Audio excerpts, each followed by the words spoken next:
Sir ದಾವಣಗೆರೆಯಲ್ಲಿ ಎಷ್ಟು ಹೋರಾಟ ಮಾಡಿದ್ರಿ ಇದ್ರ ವಿಚಾರವಾಗಿ ಸರ್ಕಾರದ ವಿರುದ್ಧ ನೋಡಿ ಕೇವಲವಾಗಿ ಒಂದು ನಿಮಿಷ ಪಾರ್ಟಿಯಲ್ಲಿ ರೆಬಲ್ಗಳು ಮಾತಾಡ್ತಾರೆ ಅನ್ನೋ ಕಾರಣಕ್ಕೋಸ್ಕರ ನೀವು ಒಬ್ರು ಮಾತಾಡ್ತೀರಿ ಸಭೆ ಸೇರ್ತೀರಿ ಮತ್ತೆ ಇದು ಉಲ್ಲಂಘನೆ ಆಗಲ್ವಾ ನೋಡಿ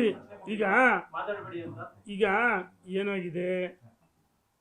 ಮೂಢ ಹಗರಣ ಪಾದಯಾತ್ರೆಯಲ್ಲಿ ಪಾಲ್ಗೊಂಡ್ವಿ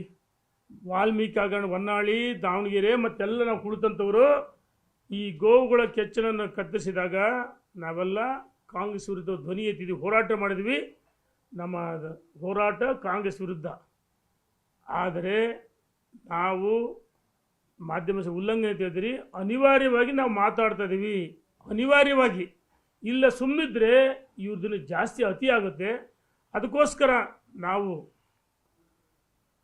ಅನೇಕ ಬಾರಿ ನೋಡಿ ಕೋಲಾರಕ್ಕೆ ಹೋದ್ವಿ ಮೈಸೂರಿಗೆ ಹೋದ್ವಿ ದಾವಣಗೆರೆ ಸಭೆ ಸೇರಿದ್ವಿ ನಮ್ಮ ಸ್ವಾರ್ಥಕ್ಕಲ್ಲ ನಾವು MLA ಆಗಬೇಕು ಮಂತ್ರಿ ಆಗ್ಬೇಕಂತ ಅಲ್ಲ ನಮ್ಮ ಕಾರ್ಯಕರ್ತರು ಮುಖಂಡರು 3 ಉಪಚುನಾವಣೆ ಸೋತಿದ್ರು ಅವರಿಗೆ ಆತ್ಮವಿಶ್ವಾಸ ಬರುವ ನಿಟ್ಟಿನಲ್ಲಿ ನಾವು ಪ್ರವಾಸವನ್ನು ಮಾಡಿದ್ದೀವಿ ಪಕ್ಷಕ್ಕೋಸ್ಕರ ನಾವೆಲ್ಲ ಹೋರಾಟಗಳು ಮಾಡೋಕ್ಕೆ ಸಿದ್ಧವಾಗಿದ್ದೀವಿ ಕೇವಲ 66 ಜನರಿಂದ ಸರ್ಕಾರ ಆಗಲ್ಲ ಯಾರು ನಾವು ಸೋತಂಥವ್ರು ಇದೀವಲ್ಲ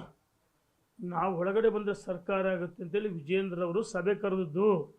ವಿಜೇಂದ್ರ ಸಭೆ ಕರೆದದ್ದು ಇನ್ನು ಕೆಲವರು ಹೇಳ್ತಾರೆ ನನಗೆ 17 ಜನ ಕರೆ ಮಾಡಿದ್ರು ಮಹಾನ್ ನಾಯಕ್ ಹೇಳ್ತಾರೆ ಯಾರಪ್ಪ ಕರೆ ಮಾಡಿದ್ರಿ ನಿನಗೆ ಯಾರು ಇವರೇ ಬಸವಗೌಡ ಪಾಟೀಲ್ ಎತ್ತಾಳು 17 ಜನ ನನಗೆ ಕರೆ ಮಾಡಿದ್ರಿ ಅಂತ ಹೇಳ್ತಿಲ್ಲ ಇವರು ಒಂದ್ಸರಿ ಉತ್ತರ ಕರ್ನಾಟಕ ಹಿಂದೂಲಿ ಅನೇಕ ಮುಖವಾಡಗಳನ್ನ ಗೋಮುಖ ವ್ಯಾಘ್ರ ಸಮಯ ಸಂದರ್ಭಕ್ಕೆ ಸರಿಯಾಗಿ ಒಂದೊಂದು ಕಾರ್ಡನ್ನು ಅಪ್ಲೈ ಮಾಡ್ತಾರೆ ಇವರಿಗೆ ಪಕ್ಷದ ಬಗ್ಗೆ ಕಾಳಜಿ ಇದ್ದರೆ 4 ಗೋಡೆ ಮಧ್ಯೆ ಒಳಗೆ ಚರ್ಚೆ ಮಾಡಲಿ ನೀನು ಯಾರಪ್ಪ 17 ಜನ ಕರೆ ಮಾಡಿದ್ರು ಯಾರು 17 ಜನ ಯಾರು ಕರೆ ಮಾಡಿದ್ರು ಅದೇ ರಾಜ್ಯದ ಅಧ್ಯಕ್ಷ ವಿಜೇಂದ್ರ ಅವರಿಗೆ ಅಧಿಕಾರ ಇದೆ ಕಾರ್ಯಕರ್ತರನ್ನ ಮುಖಂಡರನ್ನ ಪದಾಧಿಕಾರಿಗಳನ್ನ ಎಲ್ಲ ಮೋರ್ಚಾಗಳ ಮತ್ತು ಸೋತವರ ಗೆದ್ದವರ ಸಭೆ ಕರೆಯಕ್ಕೆ ಅವರಿಗೆ ಅಧಿಕಾರ ಕೊಡೋದು ರಾಷ್ಟ್ರೀಯ ನಾಯಕರು ಕೊಡಿದ್ರೆ ಅದಕ್ಕೋಸ್ಕರ ಸಂಘಟನೆ ದೃಷ್ಟಿಯಿಂದ ಸಭೆ ಕರೆದದ್ದು ವಿಜೇಂದ್ರ ಸ್ವಾರ್ಥಕ್ಕೆ ಸಭೆ ಅಲ್ಲ ಯಡಿಯೂರಪ್ಪ ಸ್ವಾರ್ಥಕ್ಕೋಸ್ಕರ ಪ್ರವಾಸ ಮಾಡ್ತೀವಿ ಅಂತ ಹೇಳಲಿಲ್ಲ ಧನ್ಯವಾದಗಳು ಸರ್ ಈಗ ನೀವು ಸಭೆಗಳ ಮೇಲೆ ಸಭೆ ಮಾಡ್ತಾನೆ ಇದ್ದೀರಾ ಅವ್ರ ಕೆಲಸ ಅವ್ರು ಮಾಡ್ತಾನೆ ಇದ್ದಾರೆ ಓಕೆನಾ ನಿಮ್ಮ ಅಧ್ಯಕ್ಷರು ಅವ್ರ ಮೇಲೆ ಕ್ರಮ ಕೈಗೊಳ್ಳದಷ್ಟು ಅಷ್ಟು ವೀಕ್ ಆಗಿದಾರಾ ಅಧ್ಯಕ್ಷರು ನೋಡಿ ಏನಿದು ನಿನ್ನೆ ಮೊನ್ನೆದಲ್ಲ ಅಧ್ಯಕ್ಷರು ನಾನು ಹೇಳ್ತೀನಿ ನೋಡಿ ಅಧ್ಯಕ್ಷರು ಸಮರ್ಥರಾದರೆ ಅಧ್ಯಕ್ಷ ದುರ್ಬಲ ಅಧ್ಯಕ್ಷರಲ್ಲ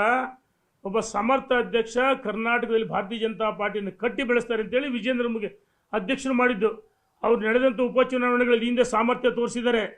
ಪಕ್ಷವನ್ನು ಸಂಘಟನೆ ಮಾಡಿದ್ದಾರೆ ಯುವ ಮೋರ್ಚಾದಿಂದ ಹಿಡಿದು ಸಂಘಟನೆ ರಾಜ್ಯದ ಅಧ್ಯಕ್ಷ ಆದಮೇಲೆ ಇಡೀ ರಾಜ್ಯದ ಉದ್ದಲಕ್ಕೆ ಪ್ರವಾಸ ಮಾಡಿಲ್ವಾ ದುರ್ಬಲ ಅಧ್ಯಕ್ಷ ಅಲ್ಲ ಸಮರ್ಥ ಯಶಸ್ವಿ ಅಧ್ಯಕ್ಷರು ಅದಕ್ಕೋಸ್ಕರ ಅವರ ನೇತೃತ್ವದಲ್ಲಿ ನಡೆದ ಮುಂದೆ ಲೋಕಲ್ ಬಾಡೀಸ್ ಎಲೆಕ್ಷನ್ನು ವಿಧಾನಸಭೆ ಚುನಾವಣೆ ಅವ್ರ ನೇತೃತ್ವದಲ್ಲಿ ಆಗಬೇಕಂತ ಈ ರಾಜ್ಯದ ಜನರ ಅಪೇಕ್ಷೆ ಇದೆ ಈಗ ನೀವು ಸಭೆ ಸೇರ್ತೀರಿ ಮಾತಾಡ್ತೀರಿ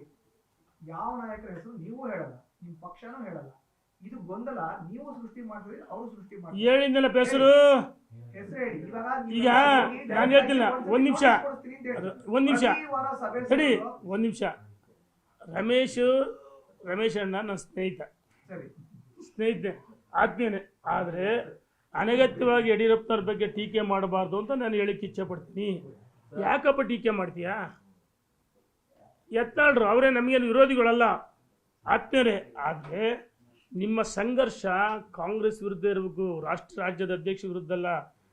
ನೀವು ಏನಾದರೂ ವಿಜೇಂದ್ರ ಯಡಿಯೂರಪ್ಪನವ್ರ ಬಗ್ಗೆ ಮಾತಾಡಿದ್ರೆ ಭಾರತೀಯ ಜನತಾ ಪಾರ್ಟಿಯ ಏನು ನಂಬಿಕೊಂಡು ಕಾರ್ಯಕರ್ತರು ಮುಖಂಡರು ಈ ರಾಜ್ಯದ ಪ್ರಜ್ಞಾವಂತ ಮತದಾರದರೆ ಅವ್ರಿಗೆ ಅಪಮಾನ ಮಾಡ್ತೀರಿ ಪಕ್ಷಕ್ಕೆ ಅಪಮಾನ ಮಾಡ್ತೀರಿ ಯಾರು ಅಧ್ಯಕ್ಷರು ಮಾಡಿದ್ರು ಮೋದಿಜಿ ನಡ್ಡಾಜಿ ಅಮಿತ್ ಶಾಜಿ ಸಂತೋಷಿಗೆ ವಿಜೇಂದ್ರ ಯಡಿಯೂರಪ್ಪನ ಟೀಕೆ ಮಾಡಿ ಅವ್ರಿಗೆ ಅಪಮಾನ ಮಾಡ್ತೀರಿ ಇದು ಒಳ್ಳೇದಲ್ಲ 4 ಗೋಡೆ ಮಧ್ಯೆ ಕುಳಿತು ಚರ್ಚೆ ಮಾಡ್ಕೊಳ್ರಿ ಅಂತ ಹೇಳಕ್ಕೆ ಇಚ್ಛೆ ಪಡ್ತೀನಿ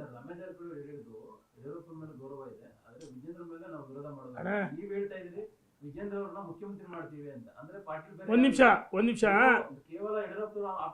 ಈಗ ನೋಡ ನಾನು ಒಬ್ಬನೇ ಆಪ್ತ ಅಲ್ಲ ಯಡಿಯೂರಪ್ಪಗೆ ಪಕ್ಷದ ಪ್ರತಿಯೊಬ್ಬ ನಾನು ವೇದಿಕೆಯಲ್ಲಿ ಹೇಳಿದೆ ರೇಣುಕಾಚಾರ್ಯ ಒಬ್ಬರೇ ಅಲ್ಲ ಮಾನಸ ಪುತ್ರ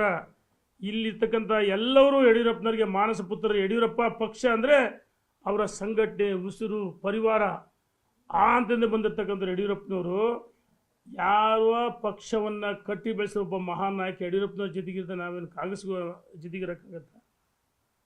ವಿಜೇಂದ್ರ ಯಡಿಯೂರಪ್ಪನವ್ರು ಸಂಕಲ್ಪ ಮಾಡಿದರೆ ಈ ರಾಜ್ಯದಲ್ಲಿ ಭಾರತೀಯ ಜನತಾ ಪಾರ್ಟಿ ಅಧಿಕಾರಕ್ಕೆ ಬರಬೇಕು, ಅದಕ್ಕೋಸ್ಕರ ಅವ್ರ ಜೊತೆ ನಾವು ಅದೀವಿ.